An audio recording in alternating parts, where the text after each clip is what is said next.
शुरू किया।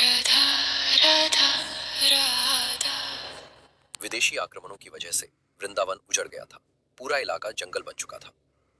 फिर आए श्री हित हरिवंश महाप्रभु, जिन्होंने वृंदावन को दोबारा जीवित किया।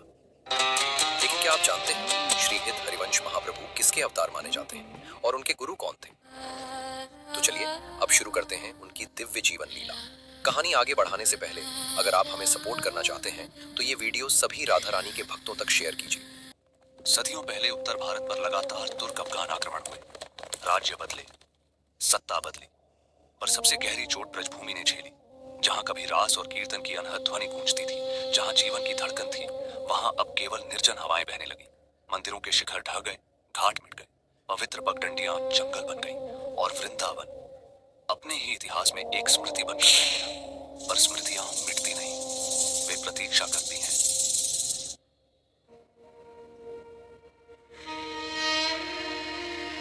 स्वामिनी, वृंदावन की हालत ठीक नहीं है। मंदिर सूने पड़े रहते हैं, लोगों में वही पुरानी खुशी नहीं रही। जिन जगहों पर गीत गूंजते थे अब वहां सिर्फ सन्नाटा है। ऐसा लगता है जैसे व्रज का अपना स्वर ही खो गया है। जो मधुरता थी वो थम सी गई है। हाँ, ये मौन मैं भी महसूस कर रही हूँ। व्रज को फिर से जगाने का समय आ गया है। मैं अपना एक अंश पृथ्वी पर भेज रही हूँ और इस बार बांसुरी ही अवतार लेगी, वही बांसुरी जो ठाकुर जी को सर्वप्रिय है।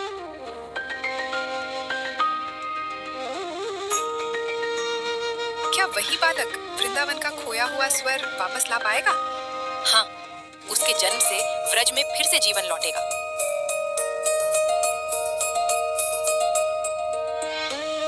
लोग समझेंगे कि वो मेरे हित में जन्मा है और उसके आने से वृंदावन का नया समय शुरू होगा।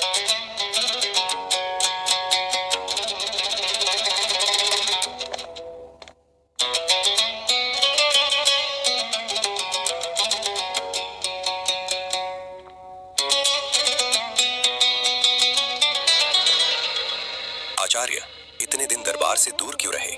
राज्य के कई निर्णय आपके मार्गदर्शन के बिना रुके पड़े हैं। महाराज, घर में सुखद परिस्थिति प्रकट हुई है।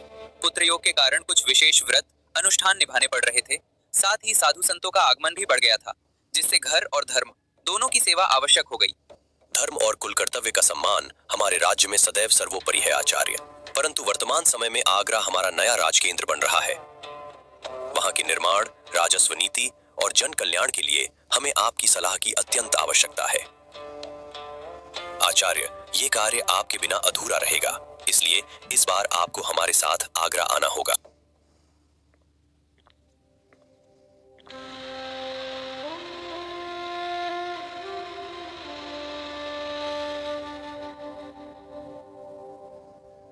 अब आपकी तबीयत कैसी है?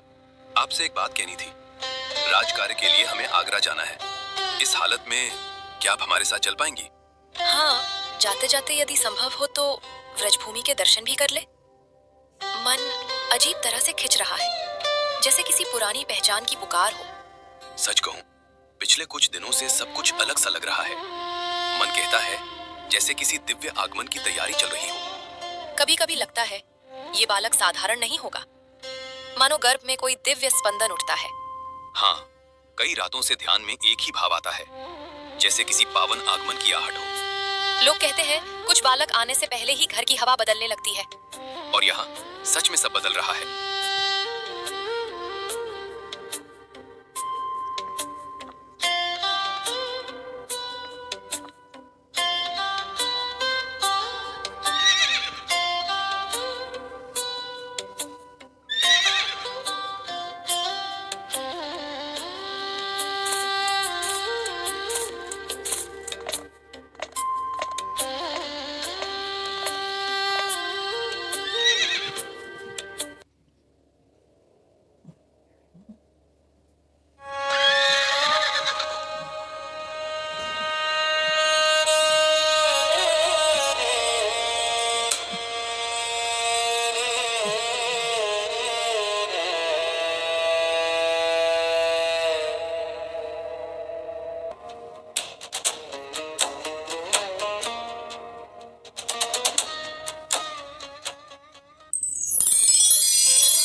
आंखें क्यों नहीं खोल रहा?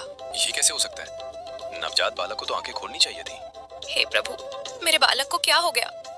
यदि इसका जन्म व्रज भूमि में हुआ है तो इसकी रक्षा स्वयं आप ही कीजिए। स्वामी, हर बालक पहली बार रोता है, लेकिन इसने राधा नाम लिया था। क्या? जन्म लेते ही राधा नाम?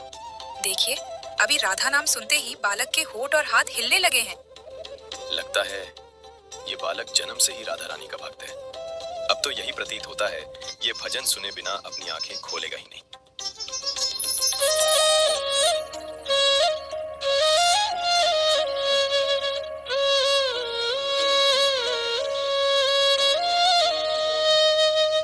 राधे राधे राधा रानी की कृपा बरसी, आज रज में सुगंध जगी। राधे राधे आज माधुर्य उतरयो। समय बीतता गया। बालक अब लगभग 6 वर्ष का हो चुका है। भवन का बगीचा आज बच्चों की हंसी से गूंज रहा था। धीमी हवा, पेड़ों की छाया, मिट्टी की सुगंध।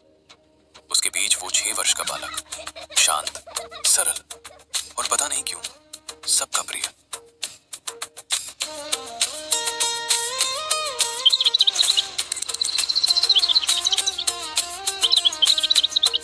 उसी समय गेंद उछली और खेलते खेलते गेंद फिसलकर पुराने कुएं की ओर चली गई।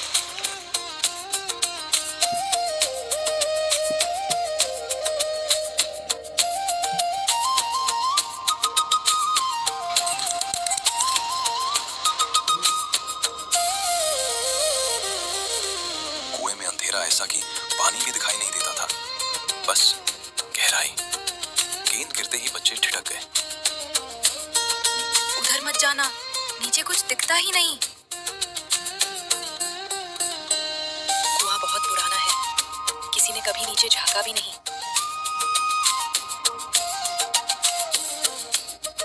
रुको, गिर जाओगे।